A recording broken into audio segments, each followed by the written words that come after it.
Seja bem-vindo ao Vida com Deus. E o tema de hoje é o caminho para o perdão de Deus. A leitura está segundo livro de Crônicas, capítulo 7, versículo 14. Diz assim a palavra de Deus: E se o meu povo, que se chama pelo meu nome, se humilhar e orar e buscar a minha face e se converter dos seus maus caminhos, então eu ouvirei dos céus e perdoarei os seus pecados e sararei a sua terra. Preste atenção no que diz a palavra de Deus para nós. Queremos falar um pouquinho sobre o caminho para viver o perdão de Deus. Israel, meus irmãos, sempre viveu momentos de altos e baixos. Talvez o maior problema não era nem tanto as questões econômicas, talvez algumas questões políticas em dados momentos. Porém, meus irmãos, todo o problema ali se resumia nas questões espirituais. Ou seja, os problemas espirituais do povo de Israel trazia consigo todos os demais problemas.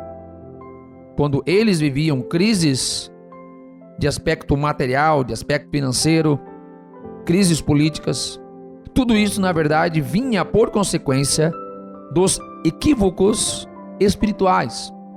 Quando se afastavam de Deus, quando deixavam a lei de Deus, então eles começavam a ter diversos problemas em suas vidas. Aqui no texto onde nós lemos, Salomão, ele havia acabado de concluir o templo do Senhor.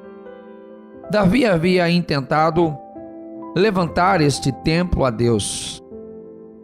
Davi bem quisera levantar este templo. Levantou os recursos para a construção do templo.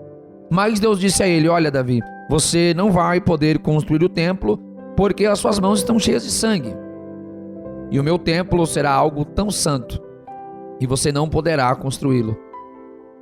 Pois Davi, o seu filho, aquele que vai sair de tuas entranhas, ele vai levantar este templo. Pois bem, Davi morre e Salomão, seu filho, ele é levantado como o novo rei de Israel. Vemos que Salomão, ele toma uma decisão excepcional, pedindo a Deus que lhe desse sabedoria. Diante de tantas coisas que ele poderia pedir, ele faz a decisão correta, ele toma a decisão correta, pede sabedoria, Deus se agrada e dá para ele tanto sabedoria como também riquezas, honra, glória. Agora ele vai fazer o trabalho que a ele foi delegado ainda pelo seu pai e, claro, também por Deus. Ele recebeu a planta do templo das mãos do seu pai, tinha esta incumbência tão especial de levantar o templo, e ele executa e faz isso com muita maestria. Deus honra o trabalho, Deus coloca pessoas para apoiar o trabalho de Salomão, que ainda relativamente novo, mas tinha uma grande responsabilidade, executou muito bem essa responsabilidade, e agora o templo está pronto. No capítulo 6, aqui do segundo livro de Crônicas, vemos Salomão orando e consagrando o templo a Deus. Deus recebe a oração de Salomão, uma oração maravilhosa. Fica a dica aí para os irmãos acompanharem depois, lerem com atenção o capítulo 6 deste livro, onde há o relato da oração de Salomão. Já no capítulo 7, vemos a resposta de Deus para esta oração. Vemos Deus respondendo de uma forma maravilhosa a oração de Salomão.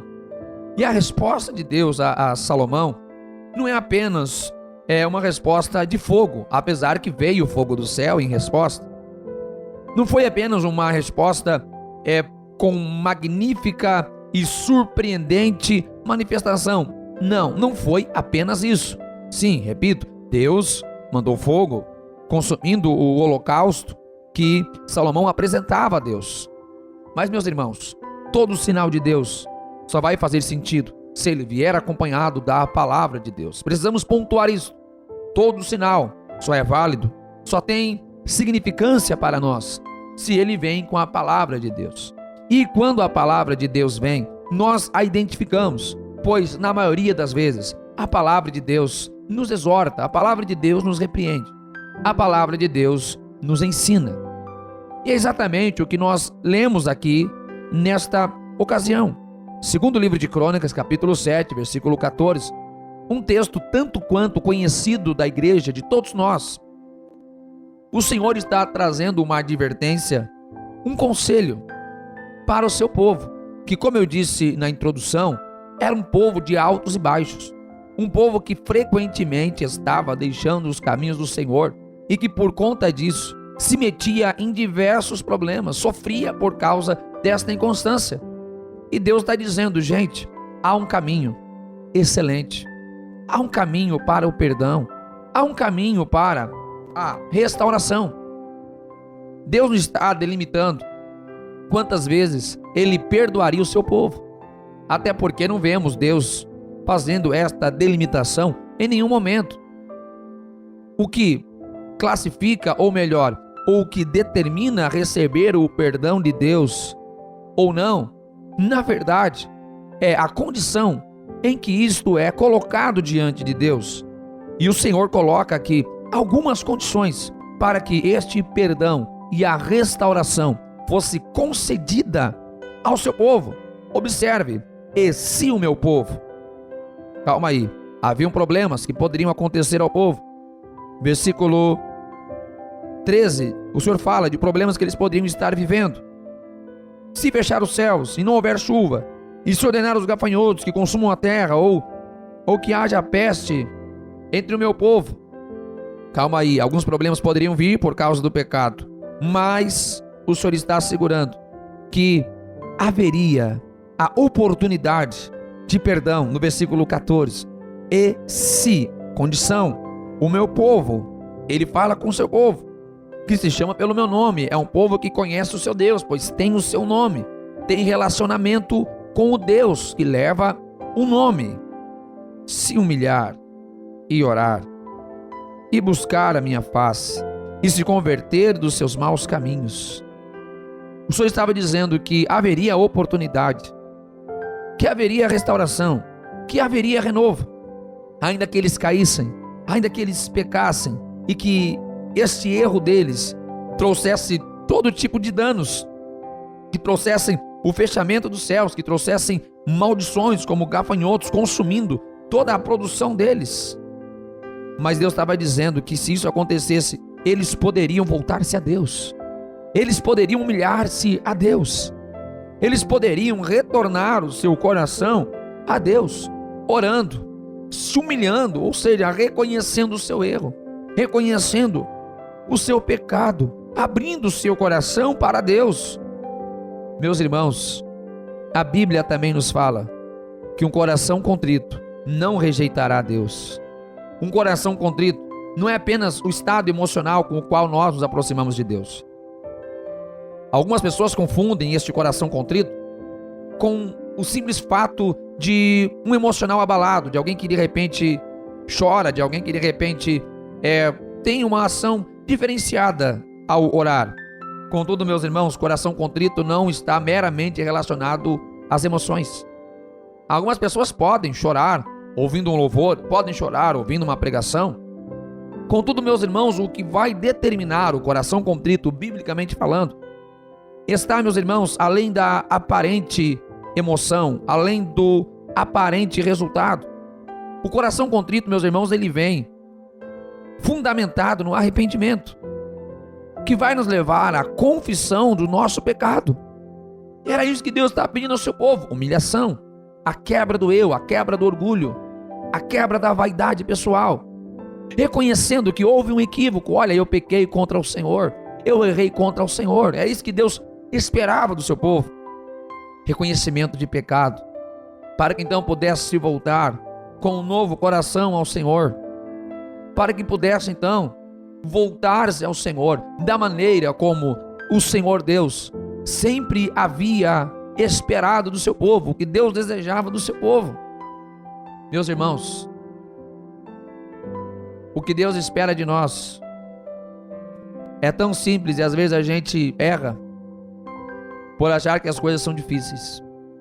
Como assim, pastor Júlio? Como é simples? Eu vou te dizer.